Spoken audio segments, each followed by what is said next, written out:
welcome back. In this video today, I want to talk about references. References are really important if you're doing any sort of writing that requires documentation of your sources.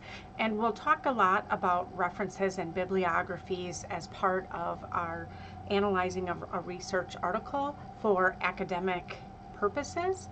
But for right now, I wanted to take the time to actually talk about the reference styles that are utilized, what their purposes are for each reference style, and then talk about the difference between academic referencing versus legal referencing, because there's actually different requirements depending on which type of referencing you're doing.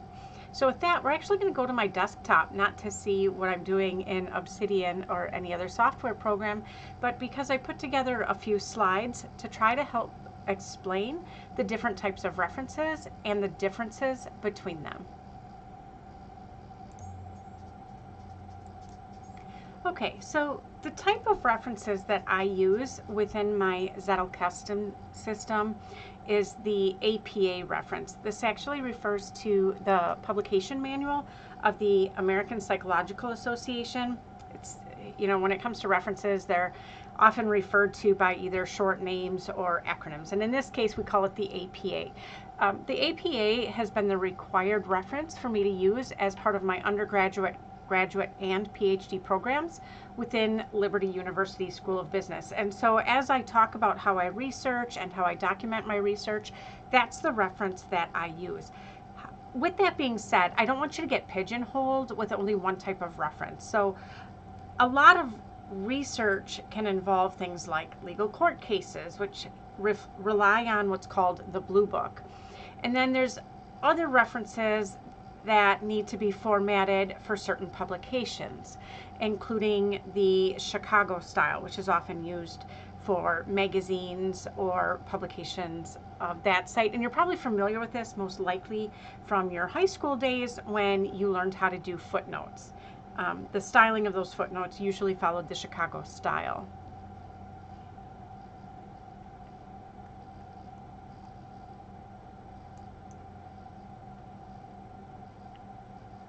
Okay, so here's an example of the APA, American Psychological Association. This is generally used within social sciences, such as psychology, sociology, or education. And here I used the exact same reference for all of these, meaning that I used this Zhang H. et al. 2023, so that hopefully you can see some of the differences as I move from slide to slide. And so here you can see in bold at the top, I have the in-text citation. So if I'm writing in a paragraph about something that I'm putting in my own words or paraphrasing from the research article published by Zhang and Wu and Wen and Douglas, this is how I would parenthetically reference it within that paragraph. And then the complete reference is what I would put within a bibliography or annotated bibliography at the end of my document.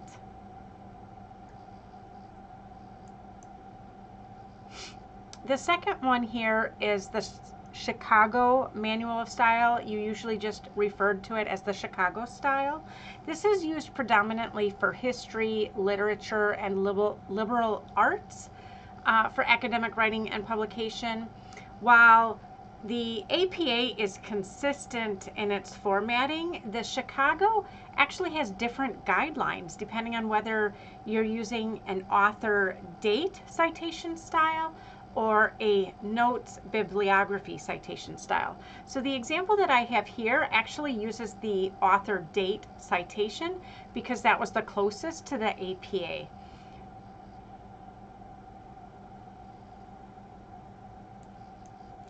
Next is the Modern Language Association. Actually, I had to look that up because I didn't even know what MLA stood for. MLA is just how I've always heard it referenced to.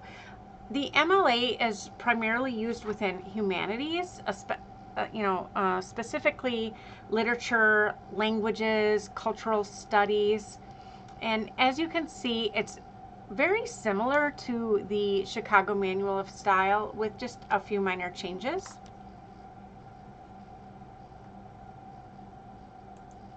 And then the last one is the Turabian style. So the Turabian style is actually a simplified version of the Chicago style, and it was tailored specifically for students and researchers.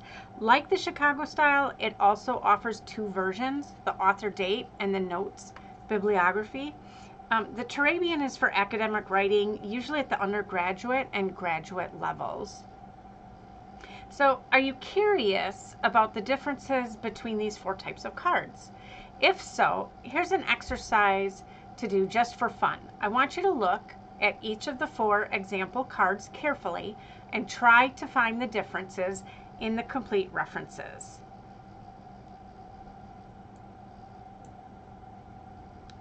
So if I scroll back, here's the APA, here's the Chicago, the MLA, and the Turabian.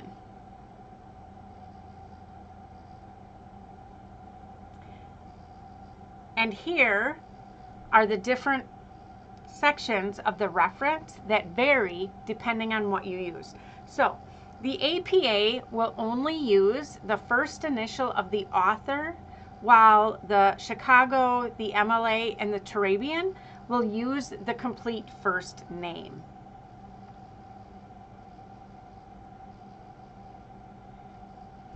The APA places the year of publication in parentheses immediately following the authors, while Chicago puts the year in parentheses before the page number. MLA puts the year before the page numbers, but without parentheses, and Turabian places the year following the authors like APA, but without parentheses. When referencing a research article's title, so in this case, Ethical Leadership and Multinational Companies Control Practices, Culture as a Moderating Factor, the APA does not use quotes, but the Chicago, MLA, and Turabian do.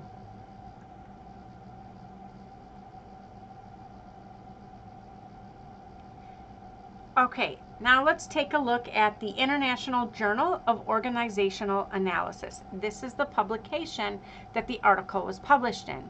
In the APA, the title of the publication, the established year, if it's available, and it's not always available, and the volume number, so that's that number 31, are all italicized. In the Chicago, the MLA, and the Turabian, only the title of the publication is italicized.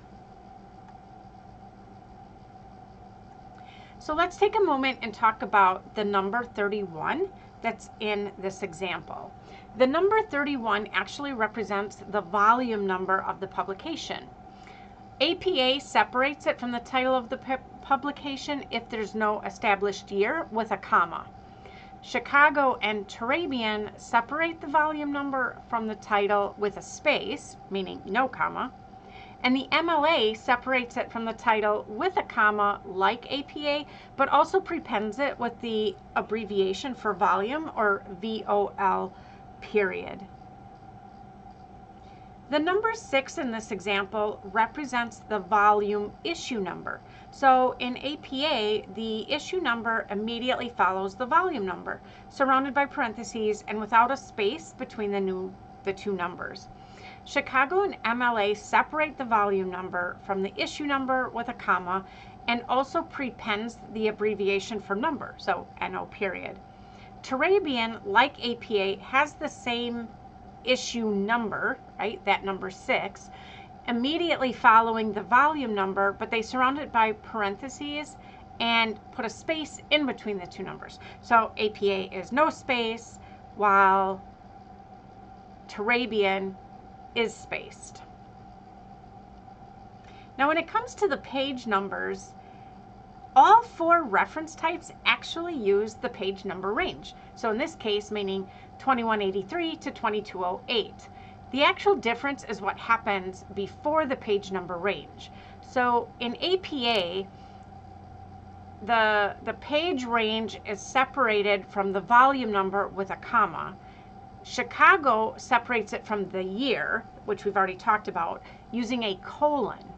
The MLA treats the page range like the APA, but does prepend the range with a single P for a single page number and a period, or two Ps representing a range of pages. And then Turabian treats the page range like the APA, but uses a colon instead of a comma as the separator. So why did I go through all of these different changes and try to highlight them for you? It doesn't really matter if it's for your own purposes, if you're doing it for your own writing.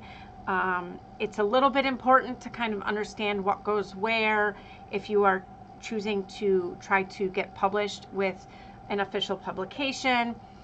Where it really matters seems to be at the collegiate level of term paper submission. I can't tell you how many papers I have submitted in my undergraduate studies, my graduate studies, and even now in my postgraduate studies, where the only thing a professor has critiqued has been my APA, because I forgot to italicize the volume number, or because I forgot to capitalize the first word following the colon in a title, subtitle,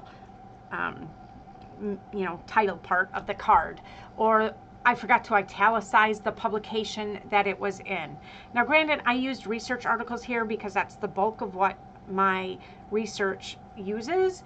Textbooks and books are also treated slightly differently between all of the different reference styles. Now, that being said, don't freak out about it. It's not a big deal. One of the best things to happen with generative artificial intelligence and large language models is that you can put in the reference however you have it written on your card or in your notes, and ask the LLM to convert it from one style to another, and it does this relatively accurately. I say relatively accurately because I haven't had any trouble with it, but I do definitely look at it very closely and make sure that what's highlighted's been highlighted, what's italicized has been italicized, and that everything is correct the way it's supposed to be. Another tool that can really help with your APA citations, MLA citations, Chicago, or Turabian is Grammarly. Some schools frown upon using Grammarly now that it's integrated artificial intelligence as part of its tools. However, turn that off and just use Grammarly kind of the way it was when it was first introduced, and take the time to set the goal of how you want your references to be. So in my case, I usually say, hey, it's an academic paper, I'm doing an essay, and I'm following APA format, and it will find those missing commas and italicizing that I missed and help me get it corrected. This has helped stop some of the nitpicking on my bibliographies, but not all of it.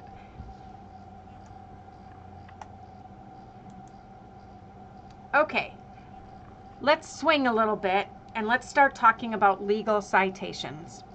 This is actually not a common area that most students run into unless they're pursuing a pre-law degree. My bachelor's degree is in law and policy, and so I actually had to take a course, or part of my courses actually covered the proper way to do legal citations following a completely different reference book called the Bluebook. And the Bluebook is a massive reference book compared to others because it has everything from proper abbreviations to foreign referencing for their legal documents and things like that. What I did here is I took a very common case for Wisconsin. It was the case of Wisconsin versus Yoder that actually went through the state courts here in Wisconsin and eventually made its way up to the U.S. Supreme Court in 1972. And so the Wisconsin v. Yoder, so that's your plaintiff versus the defendant, is always italicized. And then for U.S. Supreme Court cases, it references the volume number. So this is in volume 406 of the U.S. reports. Page 205 is the starting page, and the case was heard in 1972. And so that gives a very specific reference on how to access that case.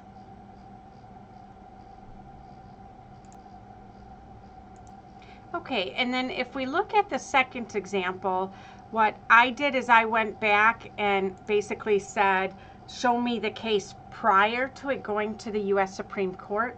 And that's because I wanted to show how it's referenced in the lower courts. So in this case, again, Yoder versus Wisconsin is the plaintiff versus the defendant, the name of the case, and that's in italicized. The 49 WIS 2D 430.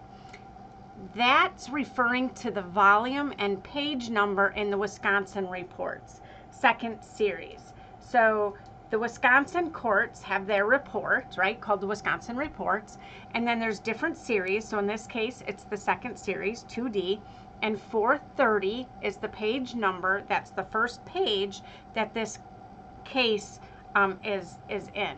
The second series of numbers is the volume and page number for the Northwestern Reporter. So not only are there state reporters, but there's also these larger reporter segments. And so this one is the Northwestern Reporter. And it's saying that the volume is 182, and W means Northwestern, 2D is referring to the second series, and 539 refers to the page number within that second series of the Northwestern Reporter. And then 1971 is the year the case was decided by the Wisconsin Supreme Court. And so that's how you do legal citations. Now, if I were to do a bibliography card or a note on a specific legal citation, and I do these because artificial intelligence is starting to work its way through the courts in various ways. I use the title, like you see on this card, of Wisconsin v. Yoder and the reference.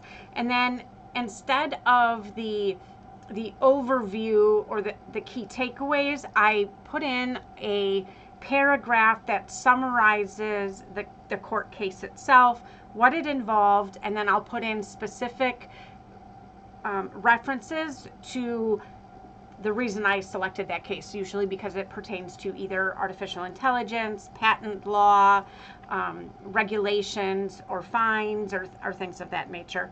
I don't necessarily treat court cases the same way as I do my research articles or any books that I read. So I hope you found this helpful.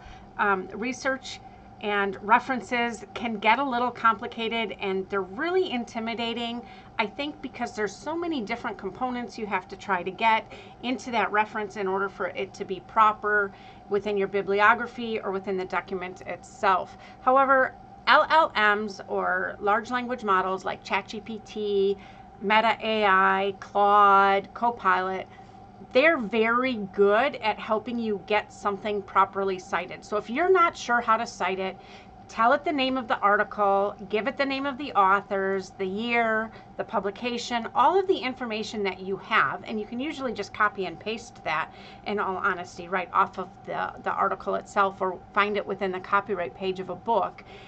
It will put it into the format that you tell it to put it into, and then just double check it. I find it helpful to have the actual hard copies, so I own a copy of the Bluebook Uniform Codes of Citation. It looks like this. My edition might be a little bit outdated because I do not update my books unless I'm required to for school. I have the APA that you heard me reference because I use that a lot, and then I also have the Chicago Manual of Style. I think this one's the 15th edition, and I believe they're using the 20th edition nowadays.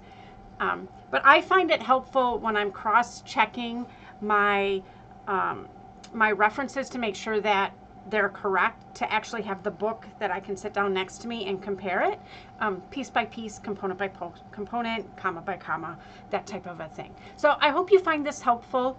If you have any questions about referencing when to use which references, how to determine what type of reference is being used, feel free to put a comment down below. Make sure you subscribe and ring the bell if you want to learn more about how I do my research along with my Zettelkasten system to do all of the writing that I currently do. All right, thanks for coming. Talk to you later. Bye.